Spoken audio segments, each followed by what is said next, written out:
Chapter 7. Dawn came, red and beautiful, as Jody moved slowly about her room. Miss Laidley had been in to help her with her leg irons and to pack. Now Jody was ready. First, her father was coming to take her in the Land Rover to the rodeo grounds. Then, after Black Sorrow was loaded into his truck, Miss Laidley was going to drive her home in the station wagon, keeping just ahead of the truck in case of breakdown or punctures on the long journey. When Mr. Wyndham came, Jody felt like dancing as she clumped down the stairs. If I only could, she wished. If I only could. Dad would throw a fit if he saw me jigging around in these. She looked down at her braced legs, and a smile lightened her face. Her father said, "Who's that for? Or are you just feeling good?" He helped her out through the entrance doors and into the Land Rover before she said, "Just feeling good, Dad, though I guess it comes from knowing about Black Sorrow." "Yes, I guess it does," her father agreed, and he was half serious when he added, "Good for you and him, but not for rodeo. I reckon he would have been the greatest outlaw horse ever." "Or just plain the greatest horse," Jody said softly. "He's that and more, Dad. We'll never know his feelings when we send him back to where he came from." Her father said, "Maybe you're right, Jody. I don't know. All I know is we agreed to free him and leave it at that. There'll be a great disappointment here this afternoon in both the riders and onlookers." Jody did not answer, and Mr. Wyndham too lapsed into silence. The quietness remained until the Land Rover braked to a stop near the saddling chutes, and Snub came to meet them. He helped Jody out, while Mr. Wyndham went on ahead into the maze of stockyards. "I suppose you've heard?" Jody asked Snub, as she limped beside him into the yards. "Dad's letting Black Sorrow go after you get back from here." She gestured around at the yards and the show ground, misty in the early morning light. Snub said, "Yes, your dad rang mine while it was still dark this morning and told him. As a matter of fact, we've already got him in the truck, and we were just waiting for you and Miss Laidley." Jody glanced ahead to where the truck stood, ready and loaded. The driver was standing nearby, drinking a mugful of tea. Tied and roped securely, Black Sorrow stood, unmoving. She could see him faintly between the rails. Limping slowly and holding Snub's arm, she reached the truck and glanced up. Towering tall above her, the great stallion lowered his head as far as the ropes would allow, and nickered softly.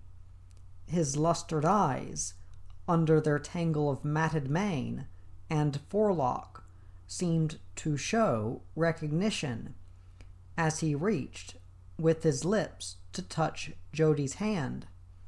But she was standing too low. The ropes pulled on his neck. If he could, Snub whispered, he'd nuzzle right down in your hand like he did that other time. He felt odd that the vicious stallion could be so gentle with Jody. It's some instinct, he thought, that draws him to her. Maybe he knows she's helpless, but you could suggest all sorts of theories and never find the answer.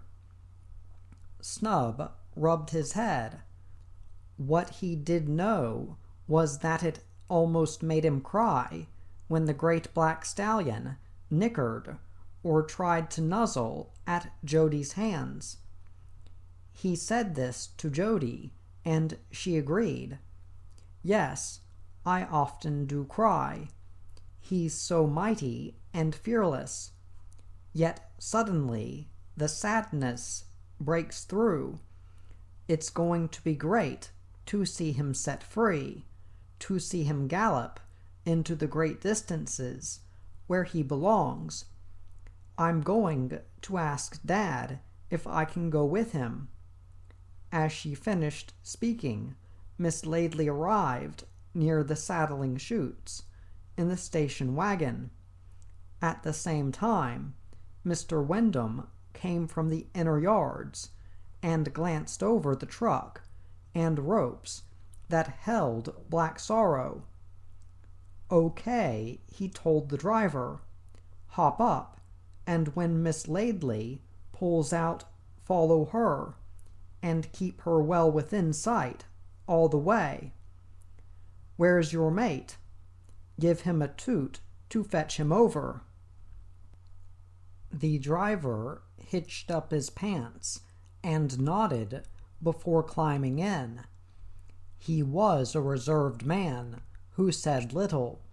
His mate came running when he heard the blast on the horn. With Snub following, Mr. Wyndham led Jody to the station wagon.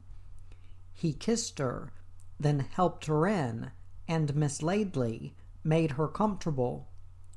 Goodbye, little mate, Mr. Wyndham said, leaning close to the window, and have a good trip. We'll see you the day after tomorrow. We're staying over a day because 2 of the trucks need a bit of a check-up. Goodbye, Miss Laidley. The same goes for you. Have a good trip. He raised his hat, then set it back firmly on his head. Miss Laidley smiled. She liked the thought of the long dusty journey ahead. It was the first time that Mr. Wyndham had ever given her so much responsibility. Thank you, she said. Goodbye, Mr. Wyndham, and you, Snub. Have a good time at the rodeo ball tonight. Jody suddenly felt despondent. Always, in the past, before the accident, she had gone, even when very young, to successive rodeo balls with her mother and father. Bending down to the window, as Mr. Wyndham had done, Snub said, I dunno, Miss Laidley. I don't think I'll be going. I'd just as soon feed and water the stock. Then he added, Goodbye, Jody. Have a safe trip. I'll be thinking of you when you get Black Sorrow home. I'll bet you'll be happy, really happy. Jody's face lightened. Yes, Snub, she said. You're right. The main thing is to see him freed. Goodbye, Snub, and thanks for everything. See you when you get home. Yeah, Snub said. See you, Jody. Don't worry about Sorrow. That cut of his will heal in no time. Miss Laidley half raised one hand then drove slowly away, leaving Jody time to wave. Soon, the station wagon was out on the wide, dusty main road, and Black Sorrow on the truck was following. The horse swayed, balancing to the jolt and lurch of the truck, unaware of what had been planned for him. His eyes seemed unseeing as he stared straight ahead, unmindful of the gash that showed red and raw on his flank. Watching him through the back window, Jody wondered if he would remember the massive Brahmin bull who had gored him. It was nearing sunset when Miss Laidley brought the station wagon to a halt outside the homestead. As she opened the rear compartment, Jody eased herself off the mattress. "I'm all right," she told Miss Laidley. "Just a little bit stiff, that's all. While you're opening up the house, I'll go across and see Black Sorrow unloaded." Miss Laidley said, "Well, I don't know. I think you ought to bathe and go straight to bed." She felt tired herself after the long journey. She wished Jody would feel as she did and want nothing more than a cup of tea, a hot bath, and the comfort of her bed. But Jody said, "I know what you're thinking, Miss Laidley, and believe me, I would dearly like to flop into bed myself, and I will, after I've seen Sorrow unloaded." Stiffly, she began to limp away to where the truck was just coming in to back up to the ramp. Miss Laidley called, "Very well then, only do be careful. Keep well away." She pulled 2 suitcases from the station wagon, and within moments was inside the homestead, glad to be home. Tired, yet happy in her thoughts of Black Sorrow, Jody reached the truck as several men came from the men's quarters. One of them switched on the floodlights, and suddenly the truck ramp and holding yard were outlined sharply. After the ropes had been slackened, Black Sorrow stood, with head upraised and nostrils flaring, as if scenting or searching for someone or something he knew was there. Then the ropes tightened again to drag him rearward down the ramp. Savagely he fought and strained against the men who choked him. He was down in the yard and sinking blindly to the ground when the ropes were dragged from his neck. Cautiously, the men hurried to the rails and climbed through, while the great stallion shivered and sobbed for breath. The ramp gates were closed, and the truck driven away, before he staggered upright and stood swaying on his outstretched feet. One of the men said, "He'll be right now, Miss Jody, though that's a fair old scar he's got on his flank. They ripped him, I guess, in the chutes. Would you like me to walk with you as far as the house?" Jody said, "No thanks, Jim. I can make it all right. It was a bull that gored Sorrow. I'll just stay a while to see him settle down." Jim offered no comment. The way it seemed to him, it was for Jody to decide. "Good night, Miss Jody," he said, and switched off the floodlights. Along with his mates, he headed back to the quarters. Left alone in the darkness, Jody went to the high-railed fence and peered in. Black Sorrow was there, standing tall and shadowy in a corner. As Jody whispered his name, he came haltingly near her, then stopped. For some moments he stood, indecisive. Then he nickered softly, and lowering his great head, walked slowly toward her. He was close when he reached out and nuzzled her hand. There was a softness to his lips, as if they were made of velvet. Jody slid her hands up over the stallion's sweaty head and patted his great neck before she whispered, "It won't be long now, Sorrow. I promise you, you'll be free." The words brought a picture as vivid as life, and she saw the great stallion racing down a slope. There was power in him, and the great muscles, rigid his haunches, driving him ever faster. A fierce sun flared, bright on the red-hewn stone and glistening hide. "Oh, Sorrow," Jody whispered, and slid her hand away. "To be able to run, to be able to leap. You will, Sorrow, you will." She rested her head on a rail and closed her eyes.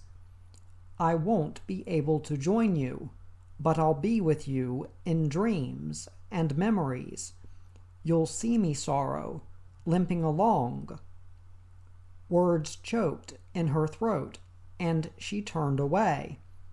Seeing her go, the great horse nickered, as if calling her back, but she kept on her way, shuffling now from the tiredness in her legs.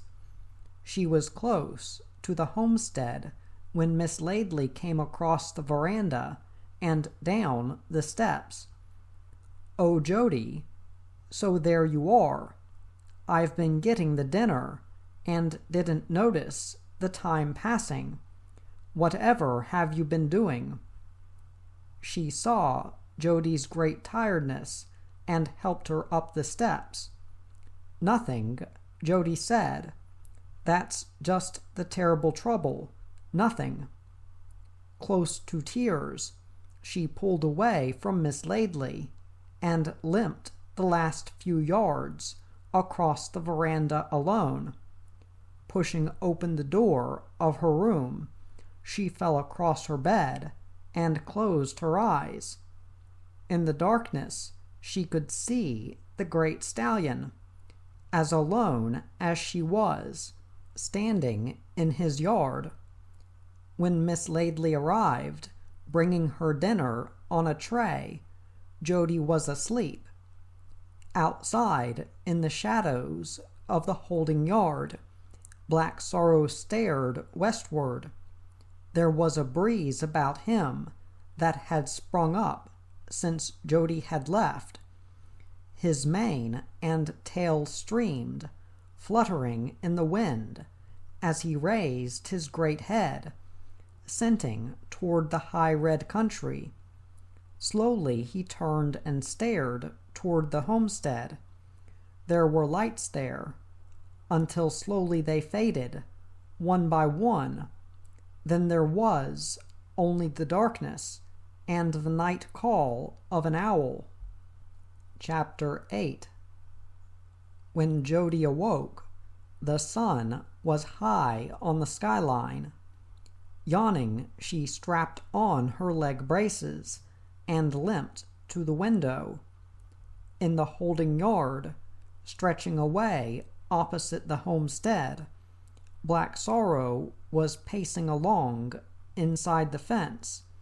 His great neck was arched as he strode on the path he had trodden down.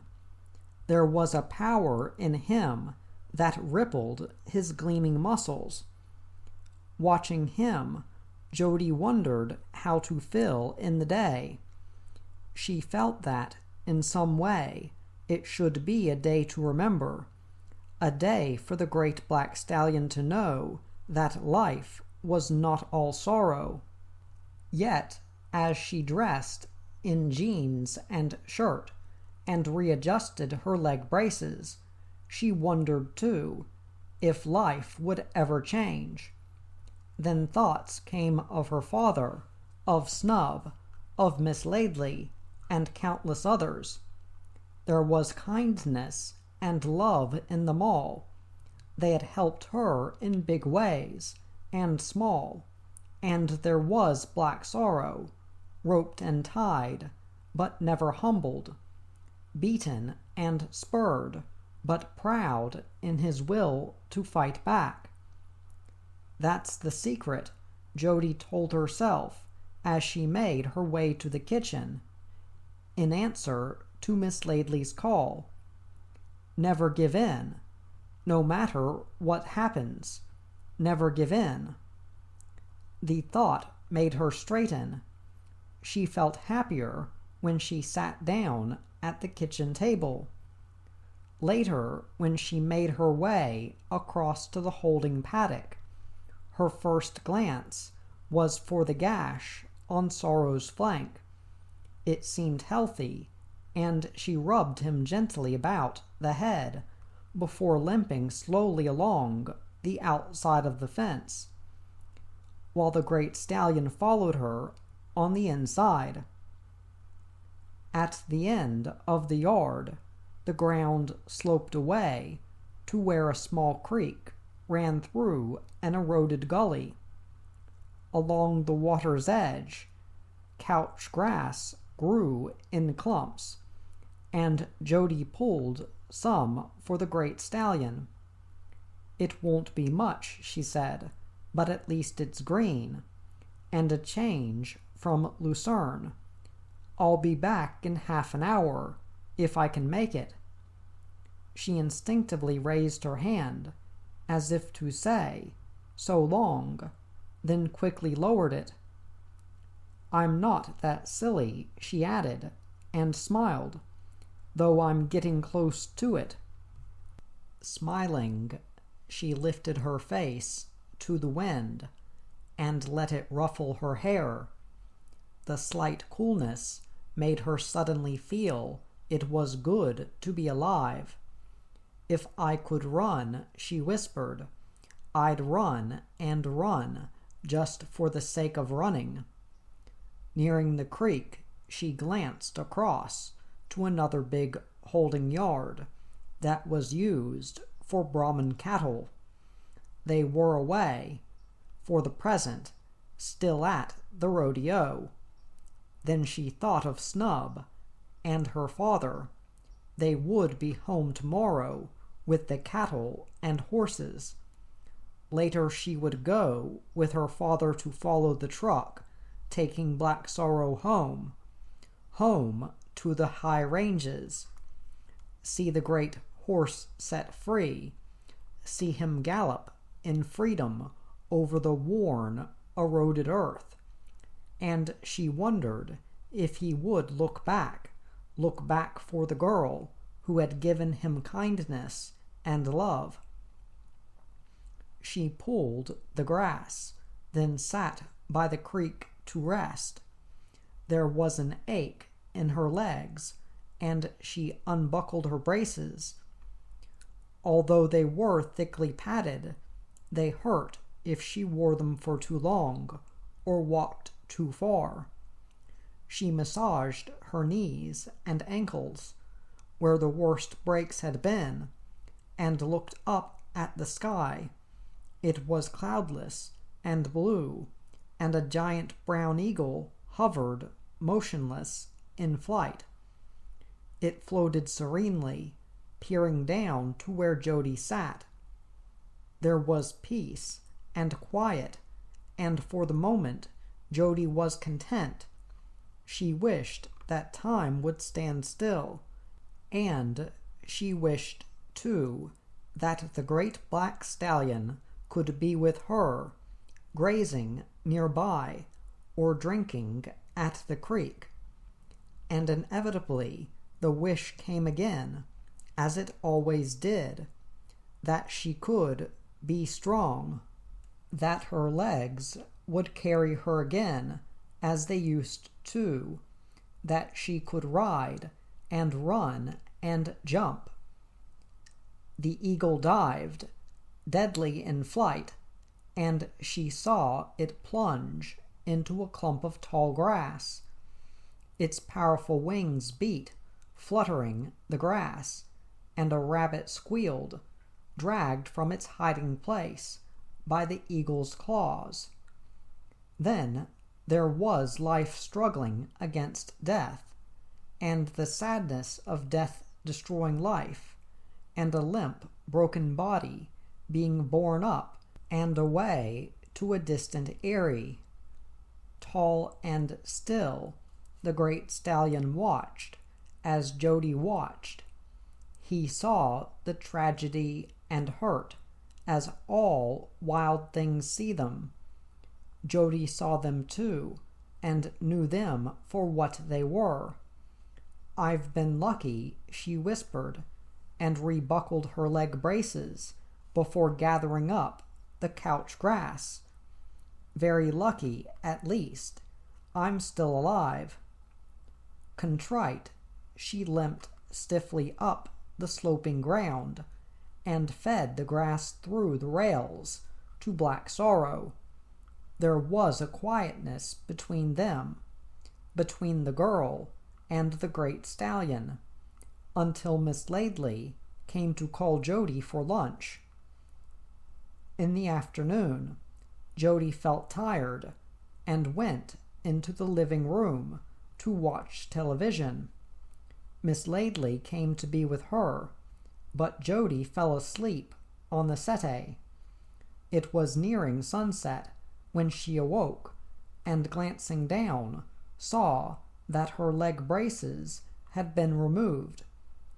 Buckling them on, she limped out onto the veranda and glanced across to the holding yard, outlined by the flaring western sun. The great black stallion stared toward the homestead, as if he had been waiting.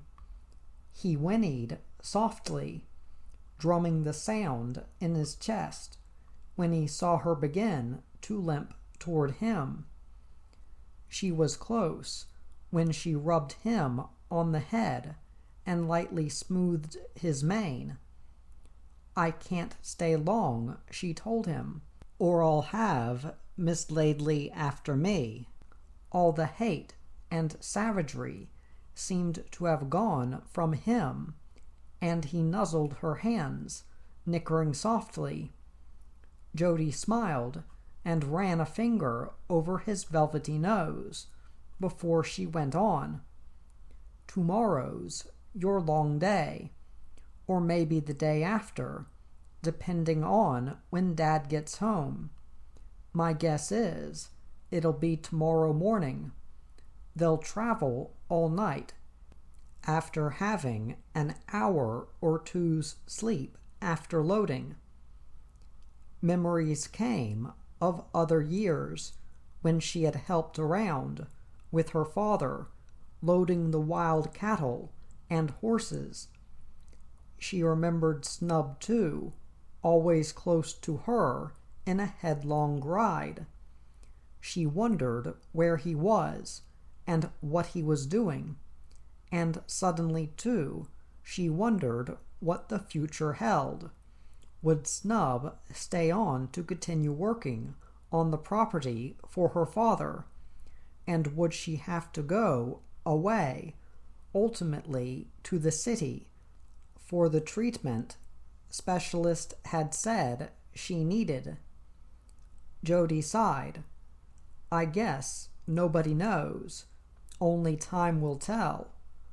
For some moments she half leaned through the rails and rested her head on the great stallion's neck. There was a quietness in him now, as if he had come to know that wherever Jody was, there would only be gentleness. Then she whispered a final good night, Sorrow, and heard his answering nicker before she turned away. Limping toward the homestead, she neither paused nor looked back. If only, she thought, and the words failed her. Stumbling up the steps, she crossed the veranda into her room and fell on the bed. She was still there when Miss Laidley came to tell her dinner was ready. Afterward, Jody tried to watch television, but there was nothing on of interest to her. She was glad when her father telephoned and told her he would be home in the morning. The show's over, he told her, and we're loading the stock now. Soon we'll be on our way. How's Black Sorrow been behaving, and how's his gash? Good, Jody said. That must have been marvelous stuff the vet sprayed on him. The wound is healing already. Nobody goes near him except me. Yes, well, don't you take any chances. He's wild, Jody. Brumby right through, and he's one of those rare horses, a killer, Jody. Don't ever think that he isn't. Jody could sense his uneasiness on the other end of the line, and she felt contrite. Don't worry, Dad, she said. I won't. I'm just looking forward to you coming home. I can hardly wait to go with you when you set him free. Her father said, Yes, we'll do that, Jody, but even so, don't take any risks. He paused for a moment before he said, I had Snub here a moment ago, but he seems to have disappeared, gone to the trucks or something. Anyway, you'll see him in the morning. Good night, Jody, and take care. Jody said, Yes, Dad, good night, and tell Snub good night too. She hung up the receiver. She felt content now, knowing that Black Sorrow would soon be going home, back to the high red country from where he came. Later, before Miss Laidley came to say good night, Jody went to her bedroom window. A breeze was blowing, ruffling the curtains, and as she held them apart, she saw Black Sorrow, tall and black in the moonlight. There was a gleam on him that made him silvery against the night, and his mane and tail fluttered, shadowy in the wind. For long moments, Jody wished she could stay there forever, just Sorrow and herself, and the vast and starlit sky, just the two of them, with no more worry, no more pain. Then she let the curtains fall and got into bed. She was glad of the darkness when Miss Laidley came to smooth her bedclothes and draw the heavy drapes. Good night, she said, and make sure you get a good sleep. I've got a feeling you'll have a busy day tomorrow. And she went out, closing the door softly behind her. Jody lay awake for a long time, thinking about the life she loved, the great distances, and cattle stringing on the skyline, the tall gray river gums, and the galahs and white cockatoos nesting in the branches, the sounds of their screeching as they argued and bickered or fed their young. There were the mustering camps, too, and the food cooked on glowing fires. The smell of wood smoke came, tangy from the eucalyptus branches. It was midnight when she finally fell asleep. Her last thoughts were of Black Sorrow, standing tall and alone in the moonlight. Where would he go? What would he do once he was free? The sun was a red ball in the east when Jody awoke, and dressed in shirt and jeans. After fitting her braces, she went to the windows and pulled back the curtains. Black Sorrow was waiting inside the rails, and whinnied when he saw her. Jody smiled and waved, and after a quick wash and equally quick brush of her hair, she went into the kitchen for a hurried breakfast. Miss Laidley said, "Why didn't you call me? I would have helped you with your braces." She was glad to see that Jody was happy. There was a gayness about her that Miss Laidley hadn't seen before. Sitting down at the table, Jody said, "I know that in some way today the men will hurt Black Sorrow when they load him on the truck. They have to. For them there's no other way." Her face saddened for a moment, then brightened again. "But whatever else happens, I can give him some happy memories, and I'm going to. I'm going to pull an armful of that couch grass again, and sit with him while he eats. It may sound silly, but that's what I'm going to do." She ended emphatically, and reached for the toast and marmalade. Miss Laidley said, "I don't know, Jody. I think he will love just being with you. I don't know much about horses, but I would say, on watching him, that the only thing he would love more than you is freedom, and I'm not altogether sure about that." Jody said, "No, I am sure about that. He does love freedom more than anything. He has to. It's bred in his very bones." She paused, and suddenly the happiness left her. "You and I, and the rest of us, are always imprisoned in something, mostly something that we make ourselves. But Black Sorrow isn't. He's only imprisoned by what my father puts around him." She paused. "Does that make sense?" "Yes," Miss Laidley said. "Now do eat your breakfast." Jody did, yet barely noticed what she ate. There was so much happiness and sadness in her that she could hardly swallow.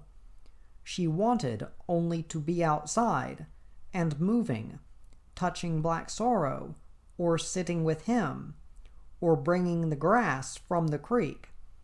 There was so much, yet so little to do. Time would pass, and the great stallion would soon be loaded on his truck. The gears would engage, and he would be driven away. Awkwardly, she left the table and went out to the veranda. There was a light wind blowing, and it ruffled her hair as she made her way to the steps, and then down, and across to the long holding yard. Black Sorrow came to within inches of her, on the inside of the fence, and she gently touched his shoulder. For long moments he stood, as if carved from a giant black rock. Then he lowered his head and nuzzled her hands. It was as if he was searching for the love and freedom he knew was there. Quietly, Jody said, "The trucks will be here soon, and you'll be going later." She paused and smiled, though tears filled her eyes. "I'll never see you again, but that won't matter. We'll both have our dreams and memories. I'm sure you'll remember me. I know I'll never forget you." Black Sorrow nickered, nuzzling her hands again, and Jody sensed a sadness in him as she added, "I can feel what you're thinking. It sounds mad. I know, but I can. Oh, Sorrow, why am I lame? Why do you have to go?" She knew there was no answer, and turned away to wipe her eyes. "I'm going down to the creek now, to get some grass, the couch grass you like." She ended jerkily, wanting to say more, but unable to find the words. She wished that life was a timeless and eternal valley, in which she and Black Sorrow and her father and Snub were all climbing upward toward the high, red country from where the great stallion came, where the tall, scarred crags caught the flame of the sun, and there was no more sorrow, no more lameness, and her mother would be there, coming down a long, steep path. "I'm mad," she whispered, gently touching Black Sorrow again. "Crazy as anything, but I truly do. I wish I was there with everyone." There was an ache in her legs, and she rested, leaning against the rails, until the pain had passed. Then she said, "Well, I won't be long, Sorrow," and continued on down the slight slope to the creek.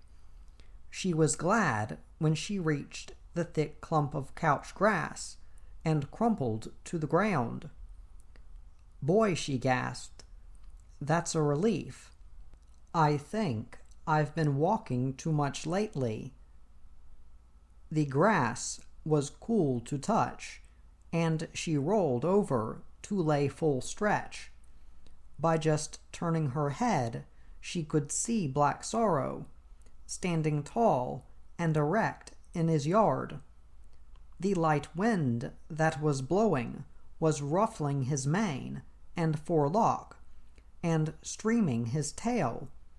He was black against the cloudless blue that arced about him. Jody could see and feel the great stallion's yearning, the continuous yearning that was always in him, to be free. "And there's love now," she whispered, "where there was only hate. He's grown to love me in just a few short days. I think I know why he has, but it doesn't matter. He's seen that I'm weak and find it hard to walk, or maybe he just loves me for what I am." The thought made her happy, and she began to pluck the grass. She had a good armful pulled when she heard the sound of distant trucks, and presently saw them coming in on the dusty road from the main gates. Her father's Land Rover was in the lead, traveling slowly. Excited and pleased, Jody watched her father park near the big cattle and horse-holding yards, and the big trucks draw up near him. Then she saw that one of the trucks was being backed up to the unloading ramp of the big Brahmin cattle holding yard a few hundred yards away. As the truck stopped, Snub scrambled out and waved then shouted, "See you soon, Jody, after these cattle are unloaded. Your dad's coming now." He waved again, and Jody's father came to wave too. Then the two were joined by other men, who clambered onto the truck or the loading ramp. From past experience, Jody knew what each man was doing. There was a sequence to their movements as they undid locking clamps or untied ropes. Soon the gate on the rear of the truck would be lowered and the cattle would scramble out. Gathering the grass, Jody decided to return to Black Sorrow's yard and meet Snub halfway. Happy now that her father and Snub were home, she began to move slowly towards Black Sorrow. He whinnied loudly when he saw her coming and strode up and down behind the high imprisoning rails. There was a sudden air of tenseness about him, as if there was danger somewhere that only he could see. Then there was a shout, and another, and the wild smash of horns and hooves crashing against timber. As Jody turned, she saw a giant Brahman bull splinter the rails of the ramp as it crashed to the ground. Unknown to her, it was the bull that had gored Black Sorrow. Scrambling to its feet, the massive bull bellowed and peered around with glaring eyes. At first it saw only the trees and wind-blown grass. Then it saw Jody. She screamed once, short and sharp, and turned to run, but the awful truth came as a hammer blow. She tried, but her legs were clamped in their braces, and she fell headlong. Berserk in the madness that had made him a rodeo star, the bull leaped into a wild galloping charge toward Jody.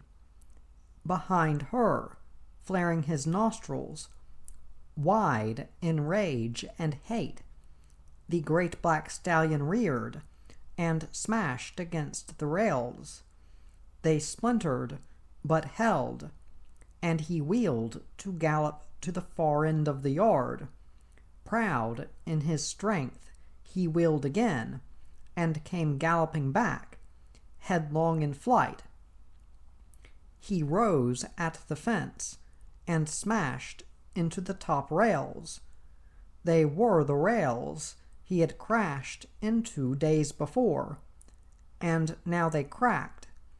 Reefing backward, he leaped forward again, and once more crashed into the rails. They parted, and bloody-chested, but arrogant in his strength, the great stallion broke through. Rearing high, he glanced toward Jody and the oncoming bull before he leaped forward again. His whole being flared with joy and hate. This was why the scarred red rocks had bred him, bred the blood and the bone. They had bred him to protect, bred him to fight. There was love in him, and hatred for those who hurt that love. There was pride, too, and the will to fight. Wind swept, and free, he hurtled past Jody, and only within feet of her met the bull headlong. For shuddering moments, the two reeled together, the one bearing down on the other. Then the stallion broke clear, and Jody saw that his chest was torn, where the vicious horns had ripped. But he neither flinched nor shuddered. Frantically, she scrambled upright and tried to stumble away, but the two trampled about her, circling around, and always Black Sorrow was between her and the bull. Always he drove the berserk bull away from her and prevented him from trampling her into the ground. Gradually the bull weakened, struck again and again by Black Sorrow's rock-hard hooves, or ripped by his gleaming teeth. Yet the bull was strong beyond most, and he ripped and gored in turn before sinking down. Staggering blindly, the great black stallion tried to shrill his pride, but no sound came. His throat was choked with the blood welling up. Slowly he reeled toward Jody and nuzzled her hands. There was no pride now, or hate, only the faltering steps that showed he was dying. His sight was gone, so was the great strength that had kept him on his feet. Snub and Jody's father, followed by other men, were running up the slope, but he couldn't see them. There was only Jody, mistily close to his touch. Numbed, she tried to whisper his name, but slowly the great horse sank down. He nickered once, and raised his battered head, as if to glance around, but his eyes were clouded over. The great horse was dead. There was no more life, no more heartache and sorrow behind high wooden rails, only freedom to run, as a shadow runs, across the scarred red sandstone ranges. Jody cried as she stood looking down. Then her father came to hug her close and lead her away. Through her tears, she saw that Snub was there too. Beyond, up the slope, Black Sorrow's yard was empty. The broken rails jutted out in the warm, bright sunlight. For a fleeting moment, she thought she could see him, see the fire and gleam of his pride as he gathered his mares and foals. Then the wind came, rustling the grass about him, and he was gone. Gone, she knew forever, like a haunting, beautiful sunset that dies in the western skies.